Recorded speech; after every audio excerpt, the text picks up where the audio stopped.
Salut tout le monde, c'est Lou, j'espère que vous allez bien. On se retrouve aujourd'hui pour parler de nouveautés Playmobil qui arrivent durant l'été 2024. C'est la continuité de la licence Astérix qui déboule avec 8 nouvelles boîtes. 8 boîtes dont beaucoup de personnages avec tout de même une très grosse boîte que l'on va découvrir tout de suite. C'est la boîte principale de cette nouvelle vague du coup d'Astérix et Obélix chez Playmobil. Et c'est une boîte très attendue parce que c'est le camp romain. Vous le savez, quand je vous ai présenté en unboxing les premières vagues d'Astérix, je déplorais l'absence d'un camp quand même. C'est très important le camp. On avait l'attente du Centurion d'Écurion, je ne sais plus trop, dans la première vague, que vous pouvez d'ailleurs découvrir en unboxing complet sur ma chaîne, tout comme la vague Astérix et Cléopâtre bien évidemment. Mais là, ça y est, cette troisième vague apporte enfin un camp romain. Ou plutôt une partie de camp. Comme vous le voyez, on a effectivement seulement une façade, simplement pour rendre la boîte moins chère. Elle est quand même présentée à près de 80 €, donc ça reste quand même une somme très importante effectivement, mais qui est plutôt, on va dire, dans les normes par rapport à la quantité de plastique de cette boîte, ce qui va être utilisé. Donc ça va surtout servir de décor, sachant qu'a priori, j'imagine qu'on pourra agrandir le camp avec des extensions via Playmobil+. Alors peut-être que vous vous dites que ce sont les mêmes morceaux de bois, en tout cas les mêmes barrières que l'on a dans le village gaulois d'Astérix, mais pas du tout. Ici c'est du System X complet qui était surtout utilisé pour les forts du western principalement. D'ailleurs l'ensemble de la construction, même l'entrée, les petites décorations ici, enfin les petites tours là, c'est des choses que l'on retrouve aussi dans le fort. Donc tout ça vous pouvez le voir par exemple dans l'unboxing du Far West sur ma chaîne là aussi. C'est évidemment une boîte qui va parfaitement avec la tente du Centurion d'Écurion, je ne sais plus, mais qui était disponible en première vague, également avec les légions romaines. Ça permet de bien compléter et puis de créer pas mal d'histoires d'Astérix et Obélix qui viennent défoncer la porte du fort, bien sûr.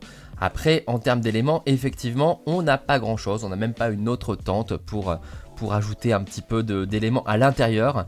Donc c'est plutôt décoratif, on va dire une ambiance un peu diorama finalement, pour faire un décor dans le fond. Et si vous voulez carrément recréer les 4 camps, il faudra l'acheter 4 fois, acheter potentiellement toutes les extensions, etc. tout ça, pour pouvoir vraiment recréer les forts en entier. Donc ça risque d'être très coûteux. Finalement, pas grand chose à dire de plus. On a Astérix et Obélix, idée fixe. Et puis 3 Romains, là aussi, un Centurion ou d'Écurion, décidément je ne sais plus. Je sais plus comment ils sont distingués dans la série. Avec sa grosse bedaine et ses poils sur les bras et son épée. Et puis on a 2 soldats romains plus classiques qui montent la garde du coup en hauteur. Voilà, donc ça permet vraiment d'agrémenter, on va dire, le côté romain. Même si forcément j'imagine que le contenu va peut-être décevoir certains fans. Mais bon, on va dire que c'est mieux que rien. On continue, on reste avec les Romains du coup, puisque l'on a un char. Donc ça c'est super, je trouve très très beau, magnifique char classique. C'est pas le premier char qu'on a chez Playmobil, mais cette version est quand même assez stylée. J'aime beaucoup d'ailleurs la décoration sur le devant. Alors le fait que ce soit les deux mêmes chevaux, c'est un tout petit peu dommage, mais en même temps, quand on connaît du coup Astérix, la bande dessinée, on sait que les chevaux étaient souvent très semblables, et ils ressemblent d'ailleurs plutôt à ça, un blanc avec la crinière blonde, il ressemble vraiment à ça, donc c'est plutôt bien trouvé.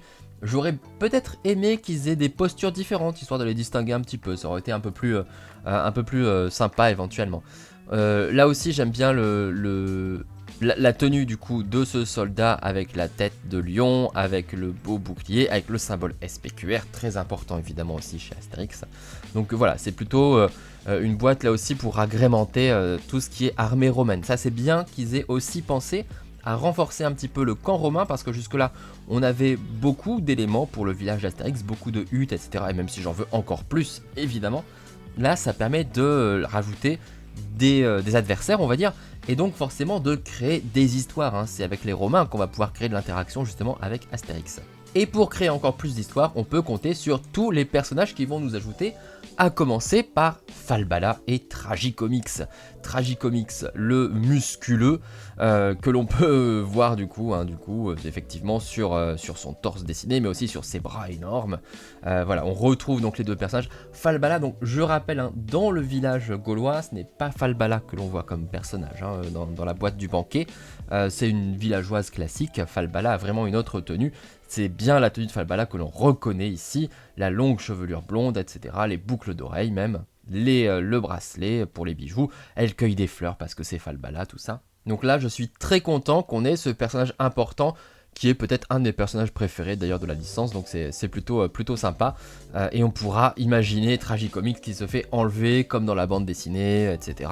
Donc on a les personnages qu'il faut pour agrémenter tout ça. D'autres persos pour d'autres histoires, Soupe à l'oignon, Icruton ainsi que Pépé du coup, c'était Astérix en Hispanie, donc le côté un petit peu péninsule ibérique bien évidemment, avec, j'adore vraiment le casque avec les cornes qui sont immense, encore plus grande que dans la bande dessinée. La coupe de cheveux est super, l'expression faciale, non mais c'est formidable. On a des bras musclés là aussi, mais j'ai l'impression, avec la petite marque en plus, j'ai l'impression que ce sont des nouveaux bras Playmobil, c'est peut-être un nouveau moule à mon avis. Et la petite coupe de cheveux de Pépé aussi, elle est trop mignonne là, avec la petite queue derrière. Évidemment, le lance-pierre. Et vous noterez comme toujours le soin apporté aux détails, les petits détails sur le glaive, sur la gaine du glaive plus précisément, ainsi que sur les pantalons. Je trouve ça très réussi. Ça fait vraiment de très beaux personnages, parfaits pour recréer un petit peu toutes ces ambiances. On continue ensuite avec Prolix, le fameux devin. Là aussi un personnage malfaisant, comme les Romains, qui est venu pour semer la zizanie, on va dire, dans le village. Je crois que c'est un de mes albums préférés d'ailleurs, en tout cas en dessin animé aussi c'était formidable. Excellente tenue avec la peau de loup évidemment qui lui donne son côté un peu mystérieux, et son baluchon pour dire qu'il arrive dans le village et il va semer la discorde avec ses prédictions. Donc le druide Prolix. On continue avec ma coloc qui lui est arrivé dans Astérix chez les Pictes, donc c'est une des dernières bandes dessinées, un des derniers épisodes. Donc je ne le connais pas trop, je l'ai pas encore lu celle-là, j'ai acheté les dernières mais je les ai pas encore lues. Ma coloc qui vient avec son grand poteau en bois, et puis ses tatouages sur le corps, une super coupe de cheveux là aussi, ça a l'air d'être inédit, enfin de toute façon on voit effectivement que c'est c'est du prototype, on le voit au type de plastique qui est utilisé. C'est pas mal je trouve, ça va apporter en plus de nouvelles coupes de cheveux, un très beau roux évidemment en tant que Picte, et puis le tissu écossais du coup avec ces fameux carreaux, c'est très joli, un très beau personnage là aussi pour réinventer l'histoire. Et on continue avec, alors, je vais pas y arriver, Okatarine Tabalachitix, Chichix. On va l'appeler Chichix, ça va être plus simple. Je ne sais plus dans quel album il apparaît, tiens, ce personnage. Est-ce que c'est pas le Tour de Gaulle? Je crois que c'est dans le Tour de Gaulle, il me semble. Puisqu'en plus, il vient avec ça va être un fromage, ça je crois, en tout cas avec de la nourriture. Et il me semble que dans le Tour de Gaulle, l'objectif était de faire le Tour de Gaulle et de ramener du coup une spécialité de chaque région. Il me semble effectivement que c'est là qu'il apparaît. Et d'ailleurs, je crois que c'est dans le Tour de Gaulle qu'apparaît Idéfix. Et c'est pour ça qu'Idéfix doit être dans cette boîte également. Il me semble que c'est ça, du coup, toute l'histoire. Vous voyez, ça me revient en voyant tout ça. Et je pense que si vous vérifiez, vous me direz que j'ai peut-être raison. Je l'espère, en tout cas. Là encore, le soin apporté aux détails que j'aime beaucoup. La figurine, sinon, est un peu plus simple au niveau du visage, parce que le personnage est comme ça dans la bande dessinée. Mais la tenue est pas mal. Et il vient avec son bout de fromage. Et enfin, Adrénaline. Adrénaline, là, qui vient aussi d'une des dernières bandes dessinées. La fille de Vercingétorix, celle-là je l'ai lue, c'est un personnage marrant, c'est une adolescente, donc ça change un petit peu effectivement. C'était un type de personnage, les adolescents étaient pas très présents dans Astérix jusque-là, et c'est vrai que cet album-là est consacré justement aux adolescents, avec plein d'histoires d'adolescents, le conflit de génération bien sûr, donc c'était un petit peu nouveau, c'était novateur. Là c'est pas mal du coup d'avoir ce personnage qui est assez marrant en plus, une ado rebelle qui va créer plein de problèmes un peu malgré elle, avec la torque du coup autour du cou Et puis là aussi, la très belle tenue. Et puis voilà, hein, elle est pas mal. Elle est pas mal. Donc ça fait beaucoup de personnages qui viennent s'ajouter pour raconter des histoires qui se déroulent dans l'univers d'Astérix pour recréer un petit peu ce qui se passe dans les albums. J'adore Falbala. Et puis un petit peu de décoration avec ce très beau char et ce fort romain. Allez, comme d'habitude, je vous invite à me dire ce que vous avez préféré, du coup, ce que vous pensez aussi finalement de cette nouvelle vague d'Astérix, et aussi ce que vous aimeriez voir qu'on n'a pas encore vu. Moi, je maintiens que je veux encore des nouvelles huttes, hein, la hutte d'Obélix, la hutte de Panoramix, j'aimerais vraiment voir ça en Playmobil. J'aimerais voir le palais de César, j'aimerais voir une villa romaine, pourquoi pas, je sais pas, le domaine des dieux, j'adore le domaine des dieux, je crois que c'est ma bande dessinée préférée, donc si on peut voir une construction du domaine, enfin voilà, il y a des tas de choses à imaginer. Vous, dites-moi ce que vous attendez des Playmobil Astérix.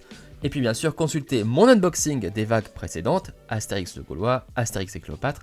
Et comme d'habitude, vous likez, vous commentez, vous partagez, vous abonnez. À très bientôt pour de nouvelles vidéos Playmo sur ma chaîne. Ciao ciao.